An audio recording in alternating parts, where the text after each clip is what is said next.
नमस्कार सबैजनामा जति पनि जापानमा बसेर बिजनेस गर्न चाहनुहुन्छ एग्री खान्ड्री भिसा लिन चाहनुहुन्छ तपाईहरुको लागि जापान सरकारले परिमार्जित गरेर लिएको नियमको आज चौखाइ गर्न जाँदैछु साथीहरु।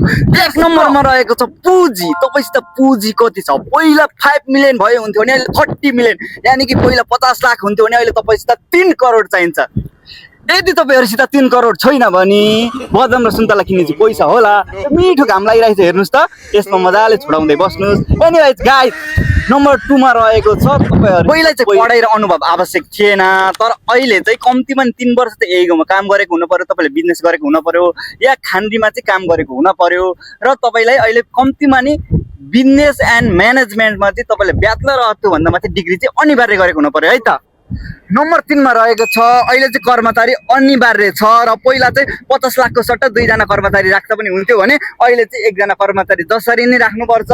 यदि तपाईले 1 जना कर्मचारी चाहिँ जुनसुकै देशको पनि राख्न पाउनुभयो र यसमा चाहिँ इन्जिनियरहरु, स्टुडेन्टहरु र एसएसडब्ल्यू को चाहिँ मान्ने हुने छैन है त। नम्बर 4 मा रहेको छ जापानिज भाषा लेभल। पहिला चाहिँ तपाईको जापानिज भाषा लेभलको चाहिँ कुनै अनिवार्यता थिएन, तर अहिले चाहिँ जब कि तपाईको बिजनेस गर्ने मान्छे र कर्मचारीको चाहिँ N2 लेभलको चाहिँ चाहियो भाषा, किनकि बिजनेस गर्ने भएपछि त बिजनेस मिटिङहरु त हान्न पर्यो नि साथीहरु, के कसो।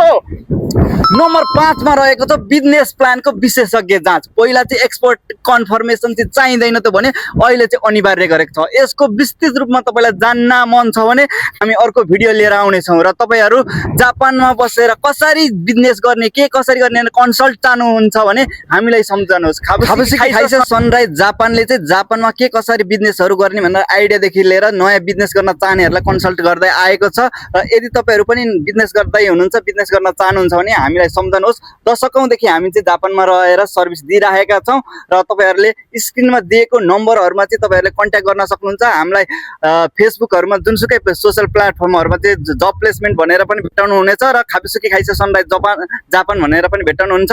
यी स्क्रिनमा दिएको नम्बरहरुमा हामीलाई कन्ट्याक्ट गर्नु होला र अन्य जानकारीहरु हामी अर्को भिडियोमा लिएर आउने छौं। त्यतिन्जेलसम्म स्टे ट्युन। नमस्कार समादेश।